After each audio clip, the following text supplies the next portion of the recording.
Olá, Floripa, olá, Brasil, olá, mundo. Eu estou aqui, André Patunas, e este é o programa Vida Inteligente.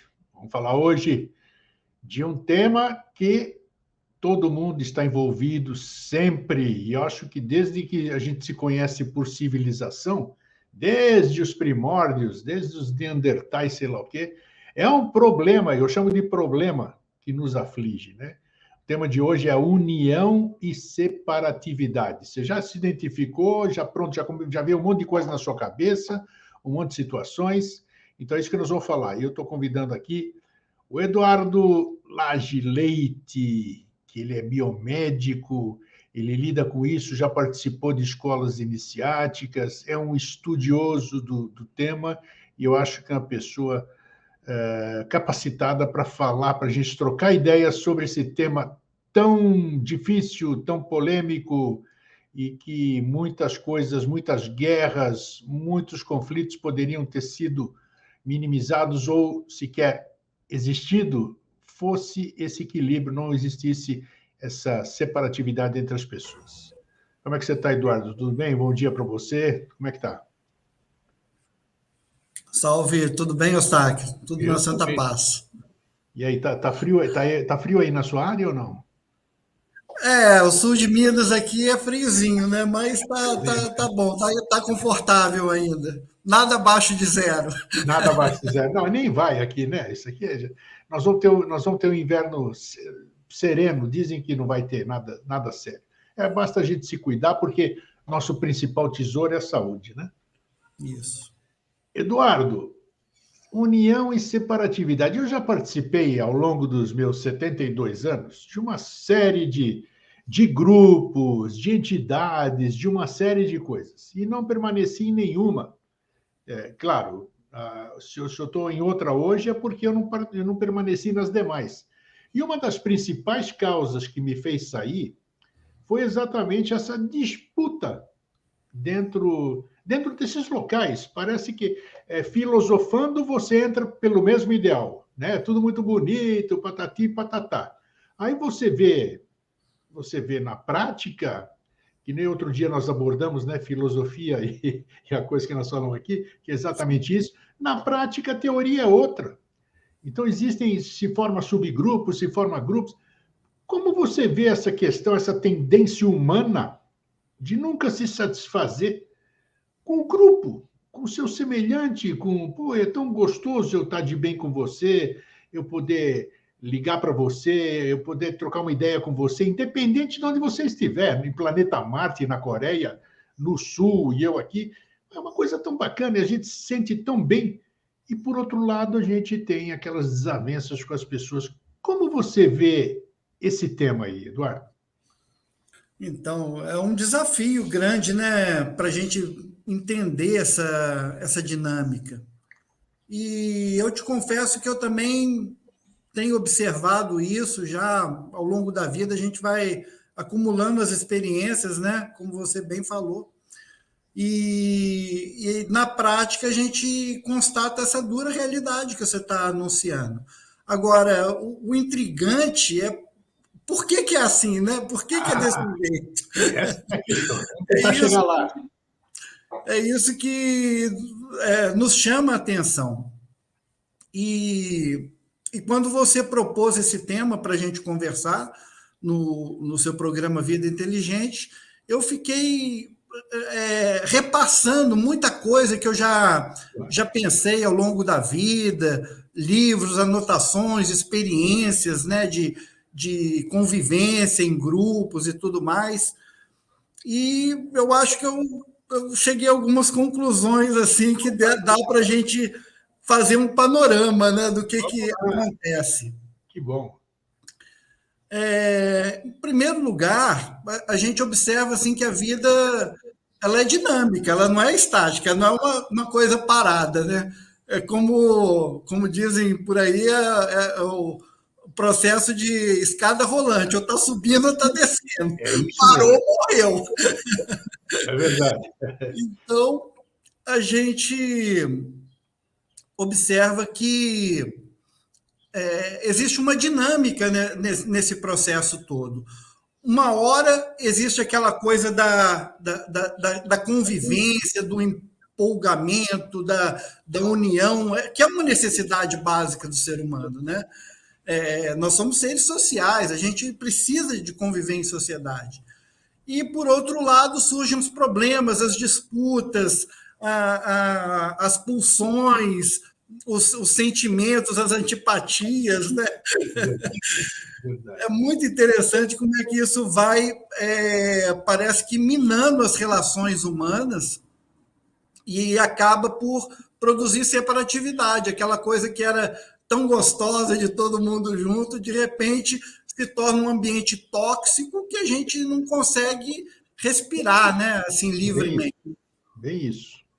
E todo problema, eu acho, na vida do ser humano, se a gente não puser um pouquinho de atenção para observar as coisas, a gente vai só se enrolando nesse ambiente, no meio, e não para, muitas vezes, para você ter um distanciamento para ver o que está acontecendo de fato aqui, né? Seja dentro de mim, seja no ambiente externo onde eu estou. Então, dentro desse processo de análise, né, de ver o que está acontecendo, né, uma análise, assim, vamos dizer, científica do processo, né, não tendenciosa, não pessoal, vamos dizer assim, no sentido egoísta, mas no sentido de vamos entender o que está acontecendo com neutralidade, com bom senso, com razoabilidade das coisas. E nesse processo eu vejo que assim, existem pelo menos 3 camadas diferentes para a gente analisar. Tem um fator assim que é físico, que é biológico, né? E eu gosto de começar sempre por aí, porque é a minha área, né? Então eu tenho mais familiaridade com essas terminologias, com essa visão biológica. Mas também tem um nível psicológico acima disso, mais profundo. E acima disso tem um nível espiritual ou transpessoal. Então, eu acho que uma visão completa da situação, da mesma forma que o ser humano é corpo, alma e espírito, as situações em que a gente se envolve também é de cunho material, psicomental e espiritual, né? Perfeito. Obviamente. É como se a gente fosse cidadão de 3 mundos distintos, né? Boa.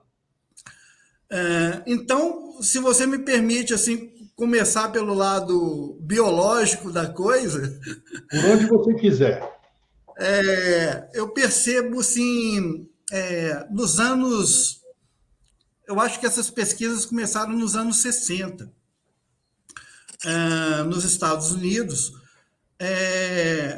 Um médico chamado Stanislav Grof, ele é daqueles países lá onde está tendo essas guerras e tal, do centro da Europa lá e tal, mas ele migrou para os Estados Unidos e foi diretor de um centro de pesquisas de Esalen, na Califórnia. E fazendo esses trabalhos, ele é vivo ainda, tem muitos livros. Um deles, o mais clássico, é o cérebro... mente-cérebro, uma coisa assim, eu não lembro bem agora. Mas esse cara, ele descobriu uma coisa muito interessante no ser humano, que ele estava pesquisando a vida intrauterina do ser humano, né? Então, você veja, tem 2 pessoas distintas, vamos ver como é que a gente chega nesse mundo, do ponto de vista biológico, tá? Papai, mamãe, um homem e uma mulher, né? Que já por si só já são pessoas bem diferentes, cada um com seu histórico de vida, com a sua formação, com as suas características de gênero, né? Porque homem é de um jeito, mulher é de outro. Mas nas suas tendências, né? Cada um, exatamente. Então, de repente, esses 2 indivíduos distintos se enamoram, sentem uma atração um pelo outro, né? Então, aquela coisa da separatividade já começa a vir, essas duas pessoas vão se aproximando, e a aproximação maior que existe na vida é o ato sexual. Então, chega um momento em que essas duas pessoas se unem em ato sexual, e disso é o caminho por onde nasce um outro ser humano, uma terceira, pai, mãe e filho. Nós já temos uma tríade aí, que é a família nuclear, né? Então, uma parte do homem, né, que é o espermatozoide, se une ao óvulo feminino, né? E eles se encaminham para um lugar no corpo, no ventre da mãe, da matriz feminina, que é o útero. E lá começa a se desenvolver um outro ser. E quando a gente vê essas imagens, né, feitas por... É maravilhoso, né? Como é que as células, né, vão se multiplicando ali até formar uma fase que chama... em embriologia chama-se de gástula. É uma fase em que o ser humano é só um saquinho com uma boquinha. É assim mesmo, né? A parte de dentro dessa interna vai dar origem a todos os órgãos viscerais abdominais: fígado, coração, cérebro, intestino, pulmões. E a parte de fora desse saquinho, né, que é o ser humano ali no seu começo, vai dar origem a todas as cordas neurais, aos sistemas nervosos, né? O sistema nervoso periférico, que é aquele que a gente traz na pele, que dá a sensação de tato, de temperatura, né? O sistema nervoso simpático e parasimpático, que estimulam e freiam o ânimo, o movimento do ser humano, controlam tudo aquilo que é automático, né? A gente não precisa pensar para o coração bater. Tudo isso é controlado pelo sistema, a digestão, tudo isso, esses processos metabólicos estão acontecendo automaticamente, né? E o sistema nervoso cérebro-espinhal, né, que é aquela medula espinhal, que coordena tudo isso e leva ao cérebro as informações de tudo que está acontecendo no corpo. Então, aí a gente já vê uma distinção entre parte de dentro e parte de fora. Com certeza. Um processo voltado para os órgãos do sentido, para ver o que está acontecendo no mundo, né? Ouvir, falar, cheirar, sentir, tocar, equilíbrio, né? Ao contrário, normalmente a gente fala de 5 sentidos, mas, segundo os especialistas, a gente tem 12 sentidos. Muitos, senso de equilíbrio e vários outros sentidos. E, nesse processo, então, o feto ali no útero materno, ele está mergulhado naquele líquido amniótico, né? E o sentimento, o estado de percepção daquele serzinho que todos nós fomos, do feto no útero materno, é o que eles chamam de primeira matriz perinatal. Esse nome científico, matriz, é uma coisa que se repete. Sim. Peri é próximo, né? E natal, de nascimento, natalidade. Sim. Então, a primeira matriz perinatal é esse estado do feto no útero materno, num estado de êxtase oceânico. Ele está ali e está tudo bem. Se não tiver nenhum problema com a mãe, ele está no céu, é o paraíso. Ele está nutrido, ele está quentinho, ele está acalentado, ele está num estado de unidade simbiótica com o organismo materno, e muitas vezes isso é traduzido como um estado de plenitude existencial. Ali é o próprio paraíso. Sem dúvida. Ele está no céu. Então, todos nós passamos por isso. Mas, com o desenvolvimento do feto, ele vai crescendo, né? Os órgãos vão se diferenciando, e chega um momento que ele encosta no limite, né? Com 9 meses ali, ele chegou na hora que ele não cabe mais dentro da barriga materna. Então, está apertado, está desconfortável, né? Isso é o que a gente chama de segunda matriz perinatal. Aquele estado de beatitude do feto, né, de plenitude, encontra um limite, porque antes ele estava num espaço sem limites. Ali era ele e o todo, estava em comunhão. Mas com o crescimento, ele encostou. Então, os órgãos da mãe já estão comprimidos, ele não consegue mover, o feto não consegue mover os seus membros.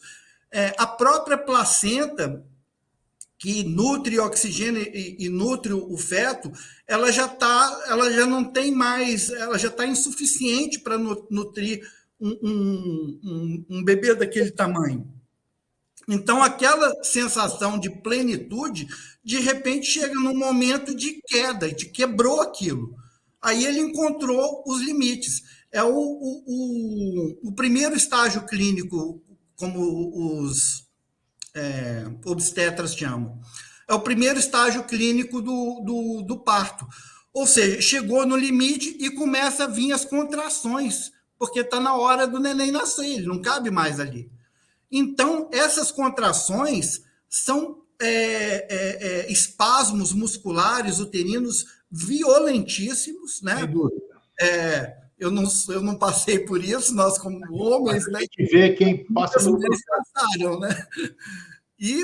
Mas a gente, como neném, passou. A gente teve um momento que a gente estava lá na barriga da nossa mamãe e essas coisas aconteceram com a gente. Todos nós temos isso marcado dentro da nossa biologia.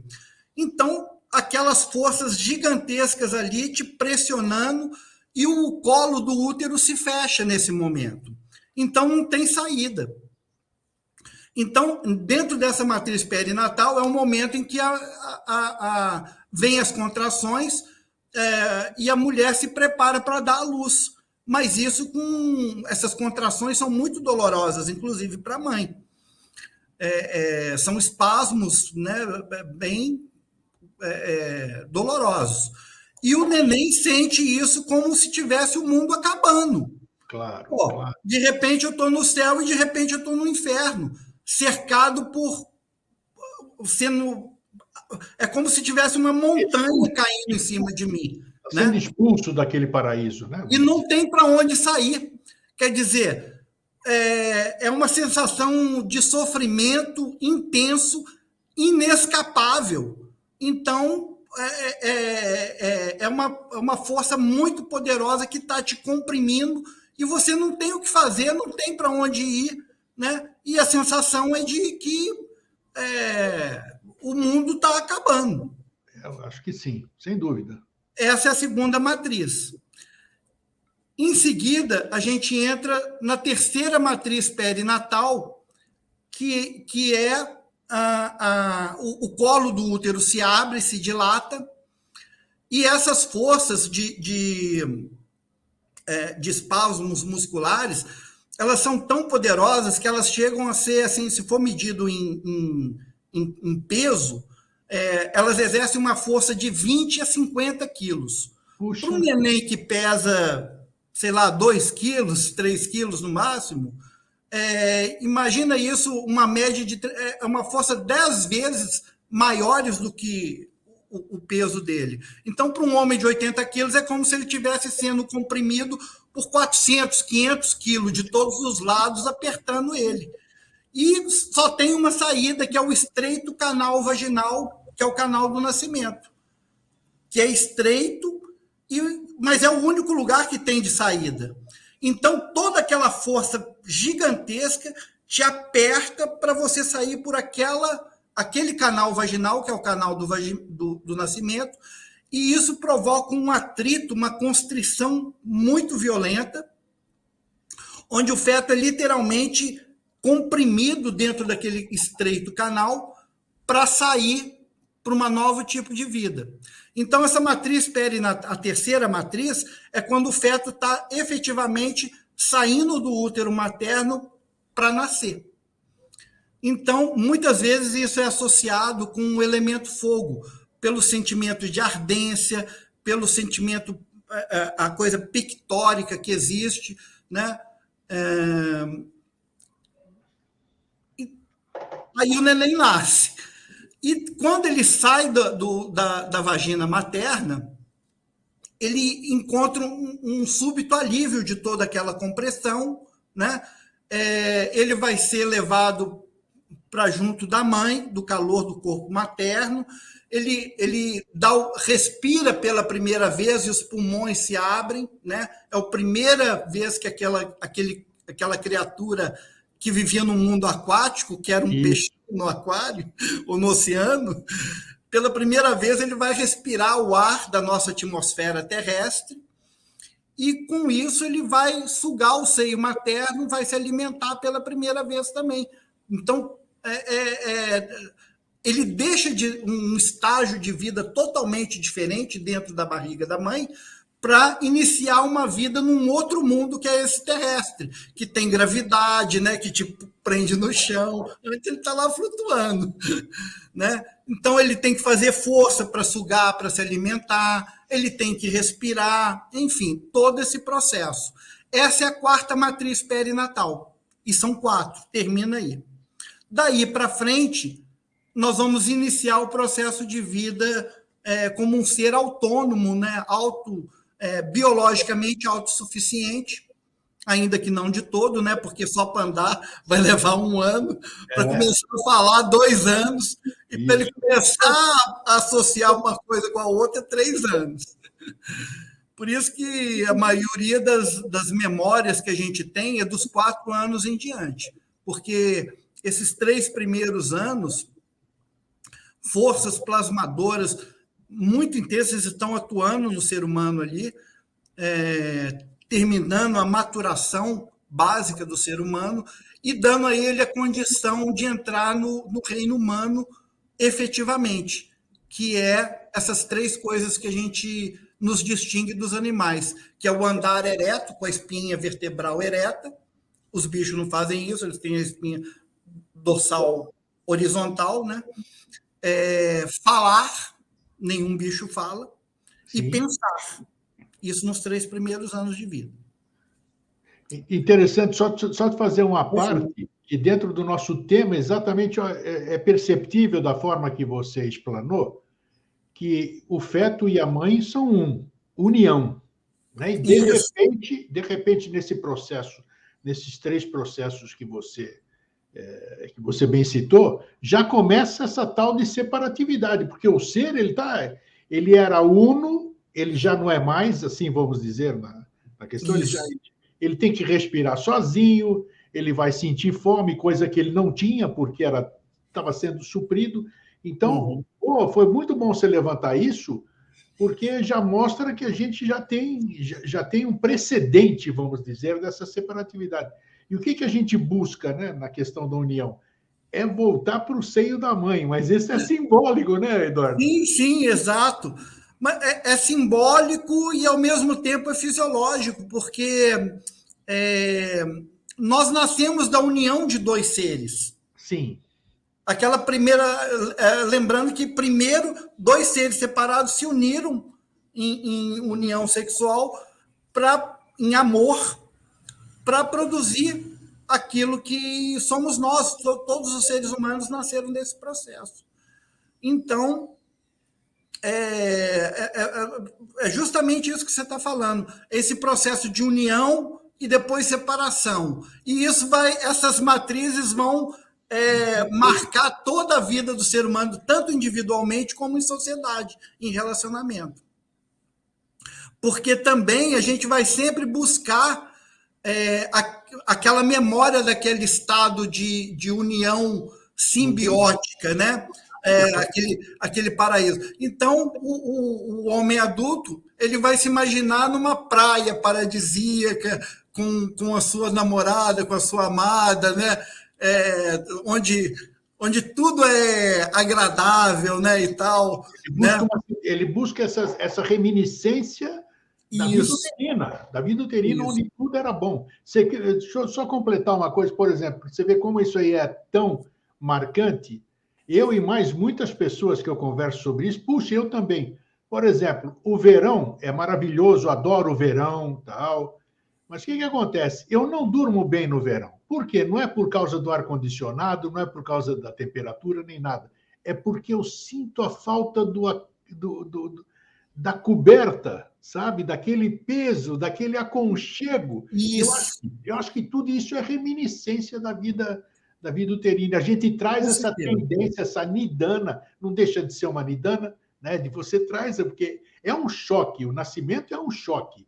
Você está numa boa, você descreveu bem, e aí você cai nesse mundo aí, você tem que se virar de alguma forma. Sim. Aí, por isso que a criança, quando está crescendo, né? Aí a gente já entra no nível psicológico, que é Vamos lá. aquilo que Freud chamou de é, é, complexo do Édipo, né? Ah, Édipo para o homem e Electra para a mulher. isso. Que o menino vai querer se aproximar da mãe e competir com o pai, e a moça vai se aproximar do pai e competir com a mãe. Aí é toda a problemática da infância e da adolescência, que é o tema da psicanálise, da psicologia, né? Que você quer se unir ao aspecto complementar dos seus progenitores. Só que isso é uma impossibilidade real. Mas até a criança entrar na idade de encontrar um par romântico, né? A criança não, isso já da adolescência para frente, né? Sim. Começar a namorar, vir os hormônios, né? Por volta dos 12 anos, há profundas mudanças hormonais, né? E as glândulas de secreção interna vão amadurecendo e vão secretando os hormônios de diferenciação. Sim. Então, começam a nascer os pelos pubianos, o menino engrossa a voz, a menina tem a primeira menstruação, todo esse processo de entrada na vida adulta.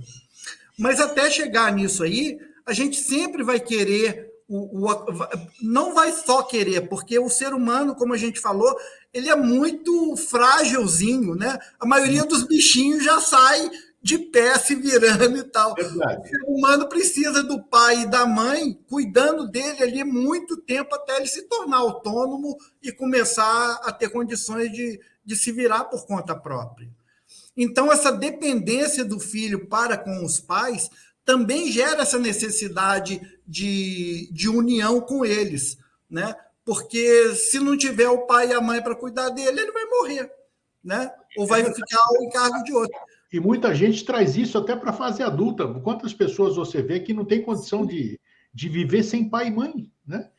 Exatamente. Não dependência financeira apenas, a dependência amorosa, de apoio, Sim, é incrível isso. mas com o andar da carruagem, né, com o desenvolvimento humano, até os 7 anos de idade, a criança precisa mesmo precisa de muito cuidado dentro da família, né, porque ela não tem noção de nada. A partir dos 7 anos de idade, tem uma grande mudança que ela vai para a escola. Isso. Aí ela vai começar a ser socializada, ela vai ser introduzida no mundo com outras crianças, né? Um outro ambiente social que é novo também para ela. Isso coincide com a troca dos dentes de leite com os dentes definitivos. Na ciência espiritual, a gente compreende que é o momento em que a criança, da mesma maneira que o corpo físico nasceu num determinado momento, o corpo etérico também nasce num segundo momento. Na verdade, a criança dos primeiros 7 anos, ela vive graças à energia etérica vital dos pais. Sim. Só a partir do 7º ano de idade é que ela vai poder encarnar o seu próprio corpo vital individual. E assim por diante, né? Todos os veículos, né? O astral, o mental, vão vindo em épocas distintas, de 7 em 7 anos, até que com 21 anos você já tem um corpo físico amadurecido, um corpo etérico, um corpo astral e um corpo mental, porque você já até a legalidade, a maioridade aos 21 anos é por causa disso, porque antes você não tem esses corpos sutis integrados no indivíduo. Então, ele é meio bobão ainda, né? Para a vida. Informação, ainda está em formação. Saiu do informação, último, exatamente. Uma outra formação. Agora, me diz uma coisa, você chamou a atenção das crianças nos 7 anos, só que os meus filhos, os filhos de um monte de gente, vão para a escola muito antes dos 7 anos. Minha pergunta seria esse segundo abandono, vamos dizer, o termo é inapropriado.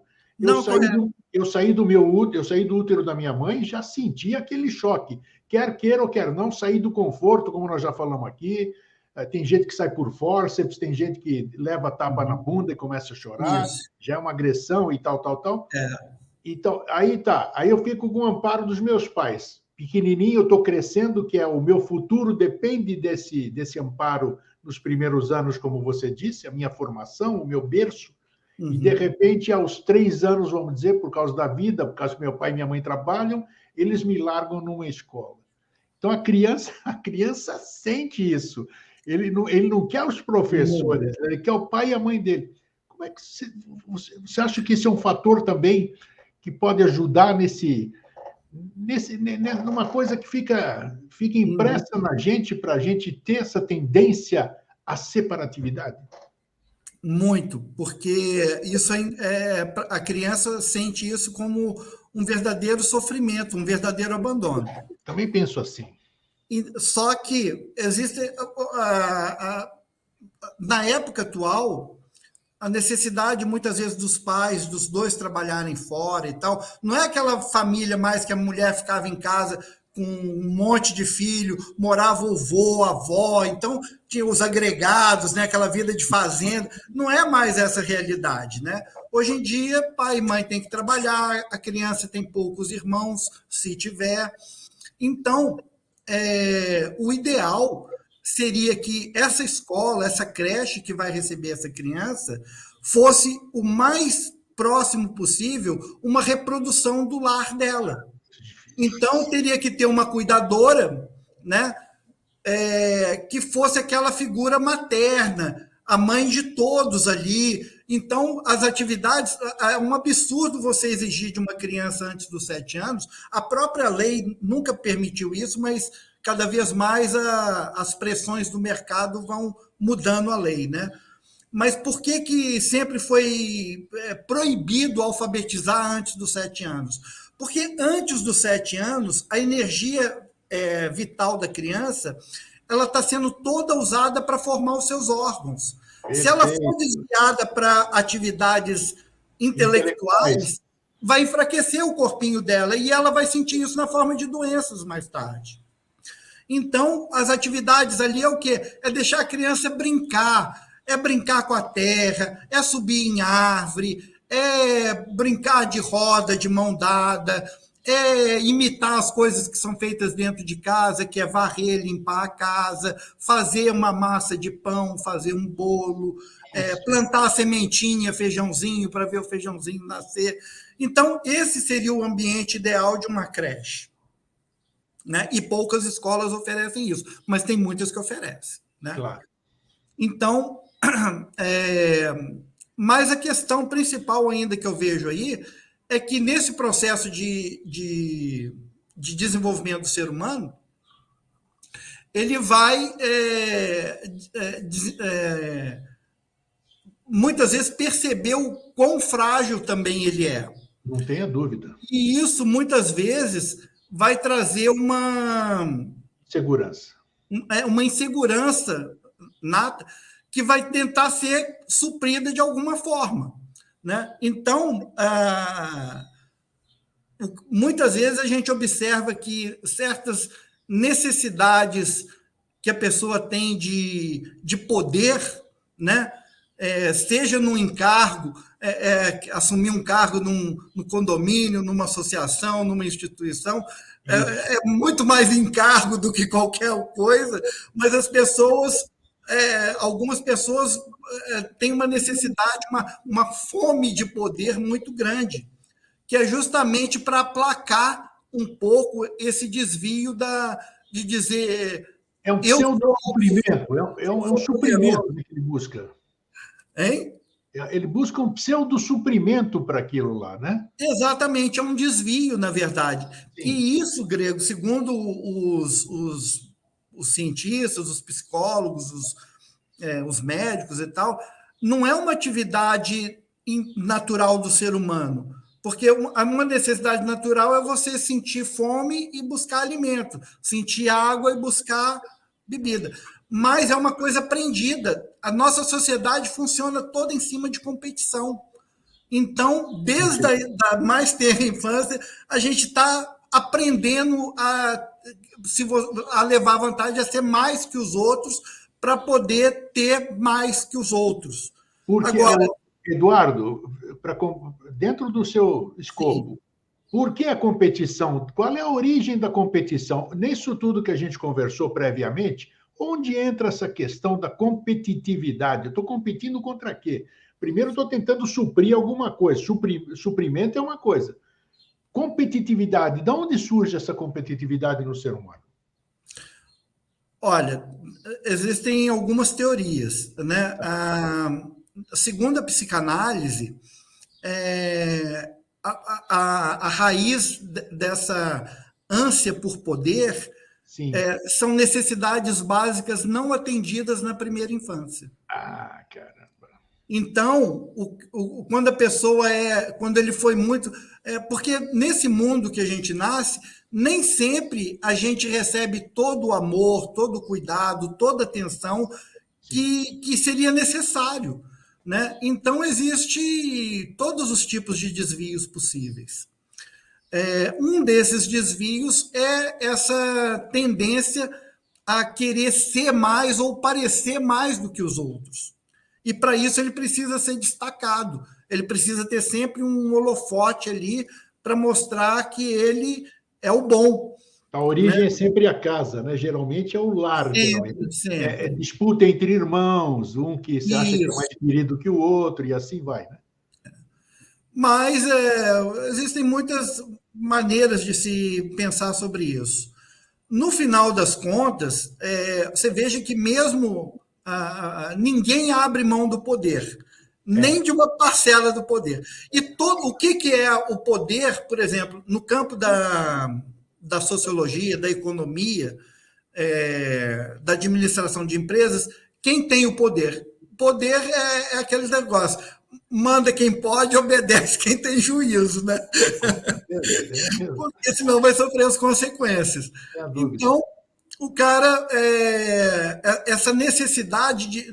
Todo mundo exerce algum nível de poder, porque o poder é uma maneira de você obrigar outra pessoa a fazer o que você quer. Então, o pai exerce o pátrio poder sobre o filho, Sim, o marido exerce o poder masculino sobre a mulher exerce o poder feminino sobre o homem, e assim por diante. Toda a nossa sociedade são estruturas de poder, né, que já estão muito bem sedimentadas, estruturadas, onde é muito difícil você substituir essa cultura de competitividade, de poder, por uma cultura colaborativa. Mas é a única coisa que vai salvar a humanidade, é isso.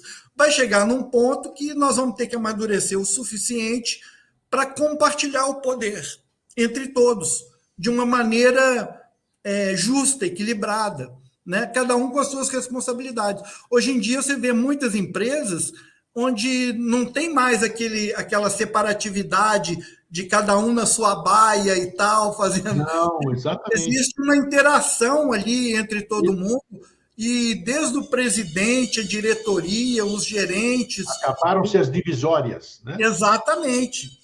Por quê? Isso cria um fluxo, diminui a burocracia e cria um fluxo muito mais produtivo. Isso é fato. Né? Empresas que usam esse modelo Google, né, onde existe essa abertura, hoje em dia até as pequenas empresas são assim. Ó, vamos fazer uma reunião aqui semanal para corrigir alguns pontos aqui. Chama quem está no chão da fábrica, chama quem está nas vendas, chama, às vezes, uma pequena empresa com 10, 15 funcionários, ou com 50, ou com 100, ou uma empresa familiar, né? Mostra transparência. A transparência é uma forma de união, né? Porque não dá, a diretoria está se mostrando para o funcionário da limpeza que você falou e precisa dessa interatividade para eu me sentir parte do grupo.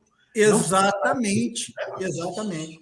Agora, você abordou os 3 temas aí, os dois tópicos, eu queria que você entrasse agora no terceiro, que é o espiritual, a visão espiritual da questão. Bom, essa é mais complexa. Vamos lá. Porque a gente tem dificuldade de falar. Você me permite, Grego? Claro, vai lá, pode ficar à vontade aí. Eu queria ler um pedacinho do Evangelho de João. Vamos lá. Bíblia. Fique à vontade. Eu tomei nota aqui. Deixa eu ver onde que está aqui. Aqui, ó. João 3:1. Tá. É um encontro que Jesus teve com o Nicodemos, de noite. Nicodemos, ele era como é que chama? Ele era um fariseu. Ele tinha um status muito elevado ali na comunidade judaica, da religião mesmo, né? Do judaísmo. E ele quis encontrar com Jesus na calada da noite para que a igreja dele não visse que ele estava encontrando ali com o Messias, com o Rabi, né? Como ele era conhecido, para não se comprometer, né? Para não caírem matando ele da língua. Claro. Então ele combinou de encontrar Jesus na calada da noite e eles tiveram um diálogo. E esse diálogo está registrado em João. Então diz o seguinte: havia um fariseu chamado Nicodemos. Ele veio a Jesus à noite e disse: Rabi, mestre, sabemos que ensinas a sabedoria de Deus, pois ninguém pode realizar atos milagrosos se Deus não estiver com ele. E Jesus respondeu: digo a verdade, ninguém pode entrar no reino de Deus se não nascer de novo. Isso. Bem conhecida essa citação. Aí o Nicodemos pergunta para ele: como alguém pode nascer sendo velho, pois não pode entrar novamente no ventre de sua mãe e renascer? Ao que Jesus diz: digo a verdade, ninguém pode entrar no reino de Deus se não tornar a nascer da água e do Espírito. Pois que o que nasce da carne é carne, mas o que nasce do Espírito é Espírito. Não se surpreenda por ter eu dito que é necessário que vocês nasçam de novo. O vento sopra onde quer, você o escuta e não sabe de onde ele vem e para onde ele vai. Assim acontece com todos os nascidos do Espírito. Perguntou Nicodemos: como pode ser isso? E Jesus explicou: ora, você é mestre em Israel e não entende essas coisas? Tomou bonito, né? Tomou bonito. Aí, em seguida, Jesus fala para ele que apenas aqueles que se tornarem como em crianças entrarão no reino dos céus. Essa parábola eu quis trazer aqui para você e para o seu público, porque ela retrata perfeitamente esse fenômeno que a gente está conversando a respeito. Veja, na ciência espiritual, a gente separa também a vida do ser humano em 3 etapas de 21 anos. A gente falou dessa primeira parte aí, que é quando do nascimento até os 21 anos de idade, para ele completar o seu corpo físico. Sim. Até os 21 anos, a gente ainda está amadurecendo o cérebro, a camada de mielina, tem vários processos fisiológicos que estão se ajustando. Aos 21 anos, você está com o corpo físico pronto. Depois, você tem mais 21 anos para amadurecer a sua alma, a sua parte psicológica. Aí você vai trabalhar isso aonde? No mundo. nos relacionamentos. Você vai trabalhar, vai casar, vai se envolver com tudo que existe no mundo para amadurecer o seu traquejo psicológico, emocional, né? Aprender como é que funciona, reagir e, enfim. Então, dos 21 aos 42 anos, você está amadurecendo a sua alma, vamos dizer assim. E dos 42 até os 63, você está amadurecendo a sua parte espiritual, que é justamente a maturidade, né? Aquilo que você traz como um aprendizado mais sutil. Você já não reage mais tão instintivamente às coisas. Isso. Você já pensa, já estudou muita coisa, já viu muita coisa, já leu, já aprendeu, né? Já errou, já acertou, enfim, já tem uma experiência. Então, esses primeiros 63 anos de idade é o que o ser humano gasta para amadurecer o seu corpo, a sua alma e o seu espírito. Depois dos 63, teoricamente, ele está pronto, ele já nasceu para gozar a vida, né? Vamos dizer assim. Por isso que eu acho interessante o Nicodemos perguntar para o Jesus, mas depois de velho, como é que a gente vai entrar de novo para a barriga da mamãe? Mas não é nesse sentido, é justamente com a maturidade, ou seja, depois que a gente já adentrou a terceira idade, que a gente tem o que oferecer para o mundo, inclusive do ponto de vista espiritual.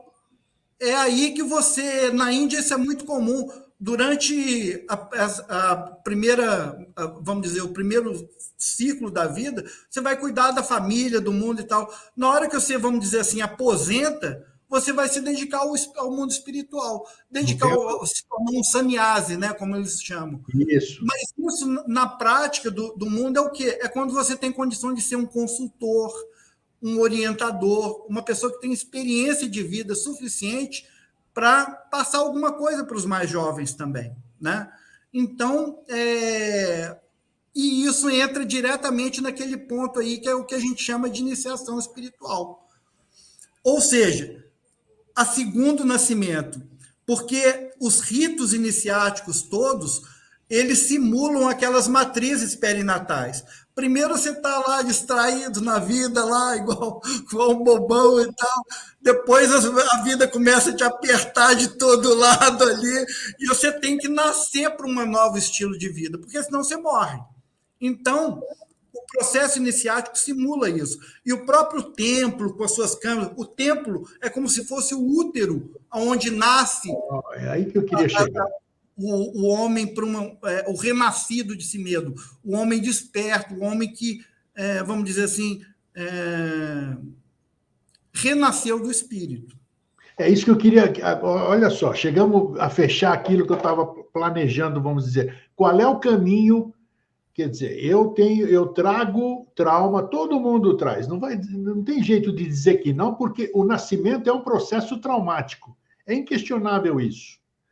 Então, eu quero voltar, toda a humanidade quer, no fundo, entre outras palavras, sei lá como é que a gente pode definir essa vontade, de voltar para o útero materno, onde tudo era calmo, tudo era gostoso e tudo isso aqui. E nessa idade que nós estamos, eu pelo menos estou, não sei se você já chegou ainda nessa terceira fase que você citou há pouco.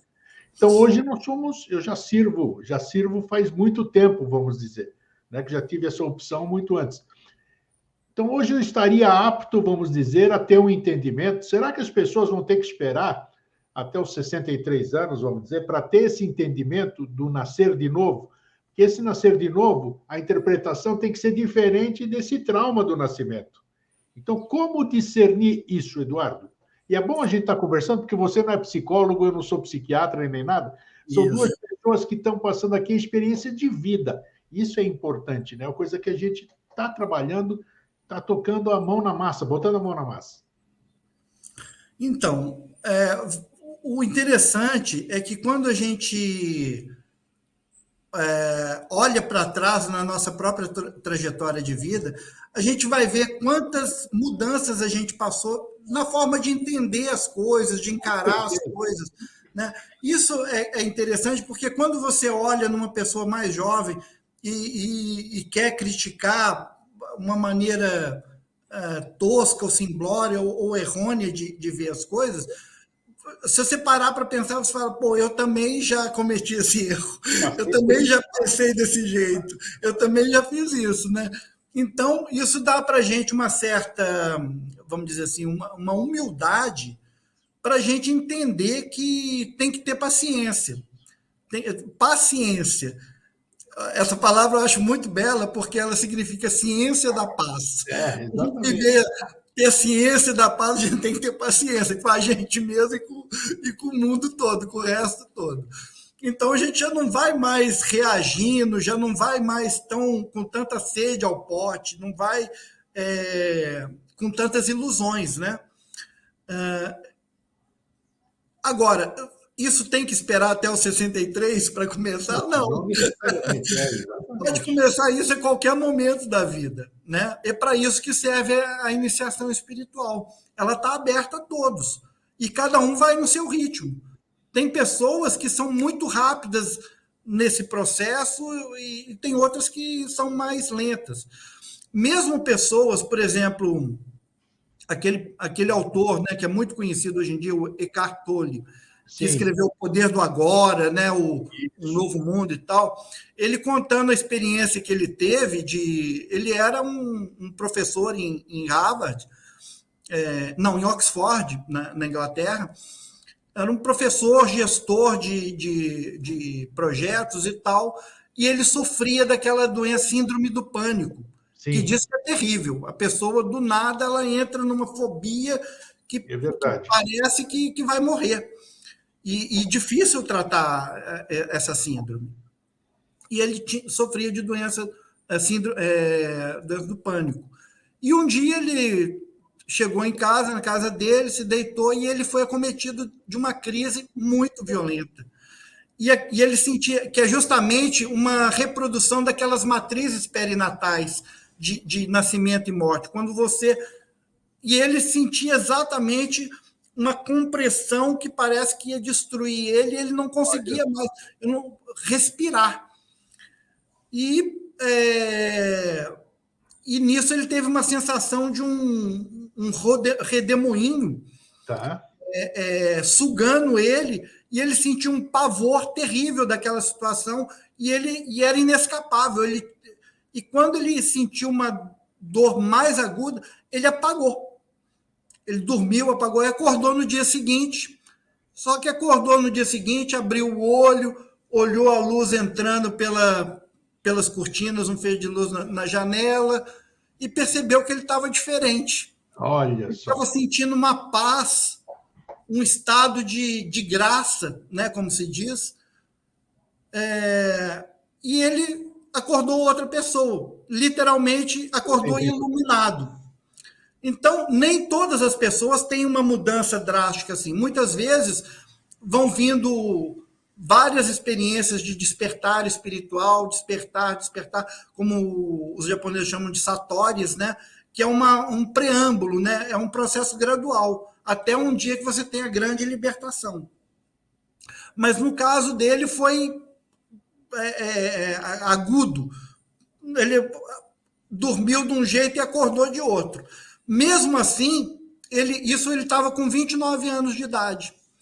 Mesmo assim, ele demorou muitos anos para amadurecer essa experiência, entender esse processo e poder transmitir isso para as outras pessoas. Então, mesmo que você tenha um súbito despertar espiritual, uma iluminação, vai um tempo ainda para você aprender a lidar com esse novo estado. Não tem a menor sombra de dúvida. Isso é muito verdadeiro o que você está falando. Só quem já experienciou que sabe desse ato que existe quando você acorda diferente. Aí você está num novo mundo, você está numa nova visão das coisas. Então, você fica um certo tempo fora da casinha, vamos dizer. E agora? Como eu vou me comportar? Mas é mesmo. E agora? Como é que eu vou ver as coisas do jeito que eu via? Exatamente.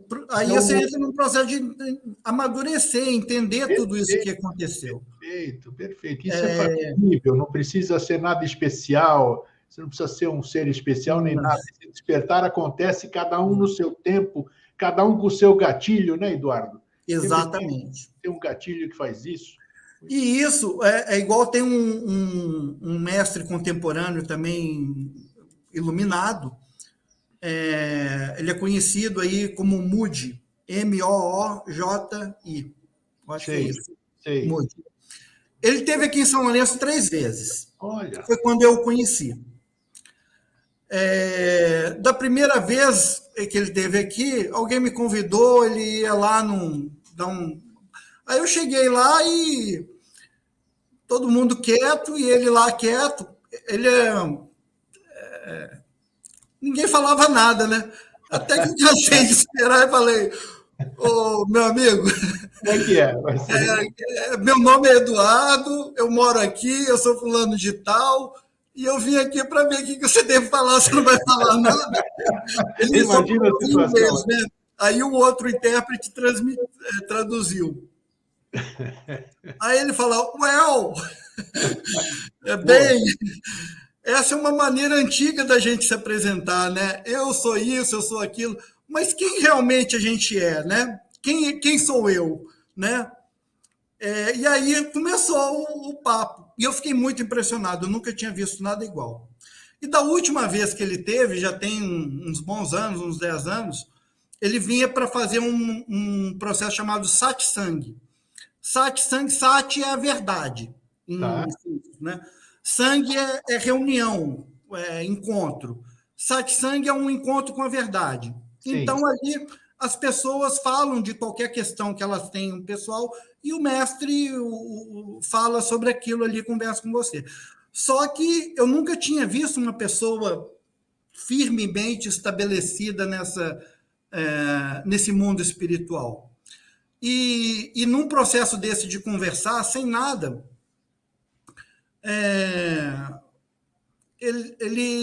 só através do diálogo ele te leva a esse despertar espiritual, porque Legal. você vai vendo,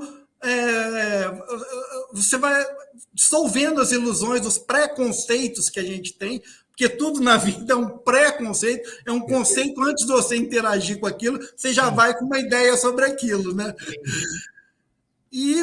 E, e quando eu cheguei a ter essa experimentação com ele, eu não senti essa alegria, esse despertar. Eu senti luz demais para mim. Tipo assim, você está numa caverna escura e pede uma vela para iluminar uma lanterna. Daí Claro, o cara vai e acende uma bomba de hidrogênio. Pum! eu sei. Aí é luz demais, eu não dou conta. É interessante isso, é verdade. Muito interessante. Então, eu falei, basta, basta, mas a partir dali eu tive uma mudança. A gente foi. Aquela minha ansiedade do cotidiano desapareceu, uma série de coisas. Mas eu sempre fui muito desconfiado. O cara é mestre mesmo ou ele está fazendo uma performance e tal? Sim, claro. Ele tem que ir lá para conferir, né? Ele não pode ser ingênuo, né, também. Porque o que não falta nesse mundo é falso guru, né? Tenha dúvida, falsos profetas. Eduardo, Falso. foi muito legal hoje a nossa conversa, sério. Bacana é isso, né? Porque a gente até conversou antes ali, ontem, né? Ontem. Falou, Uhum. como é que vai desenvolver a conversa e tal, não sei o que. Falei, fica tranquilo, porque É, a coisa flui mesmo, né? Quando você vai batendo papo, você entra nessa energia e o mundo das ideias está aí à nossa disposição. Eu acho que você foi feliz nos exemplos que você usou. Foi muito legal para as pessoas usarem como ponto de partida, ou dá para ter um entendimento de muitas coisas que a gente tem hoje. Né? Vai todo mundo voltar para o seu parto, como foi, vai saber como é que foi sua infância, que atenção teve, se foi cedo para a escola, se não foi. Então, tem uma série de coisas que é para pensar, e é exatamente isso que a gente faz aqui no Vida Inteligente, fazer as pessoas pensarem. Né? A partir do momento que você pensa, você começa a ter, você começa a entrar no caminho certo. E demos também as dicas de união e separatividade, né? Cada um que opte agora pelo seu caminho. É ou não é é? isso aí. É 50% de chance. Eduardo, muito obrigado mais uma vez e até uma próxima oportunidade. Tudo de bom. Obrigado. Até breve. Tchau. Tchau. Eita, como é bom, né? É gostoso você terminar a gravação e você está pleno assim dessa. Que tudo isso que a gente conversa ainda fica um bom tempo imantado na gente, né? E é exatamente esse tempo que fica imantadas as coisas, quando você vai numa palestra, quando você assiste, lê um livro, você tem que aproveitar esse estado de ser que você se encontra, entra em simbiose com o autor, com o entrevistado e tudo. Então, isso é uma fonte de conhecimento. Basta se servir daquilo que está posto à mesa. Fraterno abraço e um feliz sempre. Tchau.